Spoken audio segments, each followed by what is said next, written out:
Hello, my name is Wyatt Gashi, and I'm here to tell you about China's Great Leap Forward. China's Great Leap Forward is not a very accurate name because all it was just suffering and manipulation and corruption all throughout. So basically, 20 to 45 million people died during this, mainly from starvation. But there's an estimated 2 to 3 million people who were killed by torture and execution. This went down from 1958 to 1961. So the Great Leap Forward was essentially just an attempt by China to industrialize. They initially had the support of the USSR, and they had fierce debate whether they should use manpower or machine labor.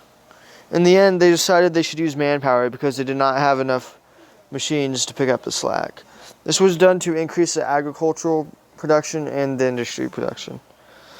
Initially, it was tested in the province of Henan in 1958, but it spread all throughout China immediately after. So many different factors went wrong throughout this. Some were from the Chinese Communist Party, others were from the people, and then some were just couldn't be helped. So first, the Great Leap Forward was pretty rushed.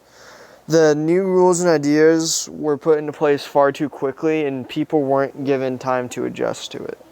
This caused many different issues, such as starvation, and then many peasants doubted the government and didn't have much faith in them. In addition, dishonest information was rampant throughout all of this. Mao Zedong set a goal of 375 million tons of grain in 1958. Many of these provinces could not reach their allotted number, so they lied and claimed they had met their goals. So, in response, the Chinese Communist Party took the grain and acting as if the needs were met. However, they left the peasants with little to nothing.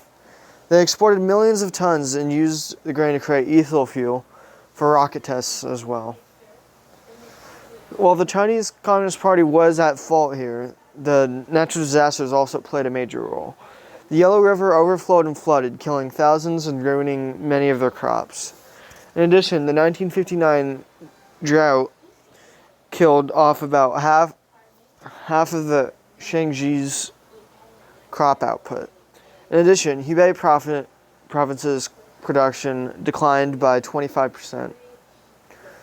Finally, in the southern and coastal provinces, they had to endure 11 typhoons in the year 1961.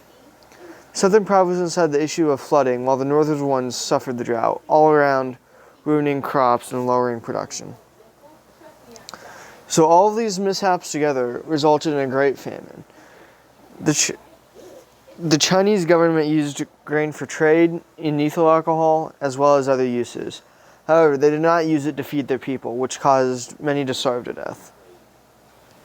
Reports of food shortages and missing goal marks were sent to the CCP, but they were ultimately ignored.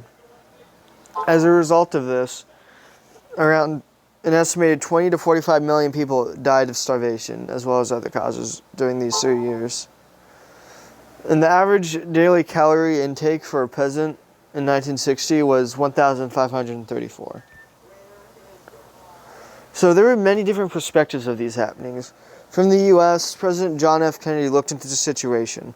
He wanted to make some adjustments to their current policies that would make it easier for China to cope through this. However, he decided that it wasn't the United States' problems and decided to stay away from it. The Chinese government had a very similar perspective. They were able to trade and get rich off of the backs of the peasants. They hardly ever had food shortages, if they did have food shortages, and they didn't care much for the people. So they also viewed it as a not their problem. The Chinese peasants, however, were upset, and this is understandable. Oftentimes, they lied about the production numbers to the government in fear of being retaliated against. They endured many different disasters over the 3 years, which slowed down their production and costed many lives. Because of this, they suffered through famine, as the Chinese party took whatever they saw fit, and the lower production numbers of grain left them with little to nothing. They watched in envy as the Chinese officials lived off of the work they did. Thank you.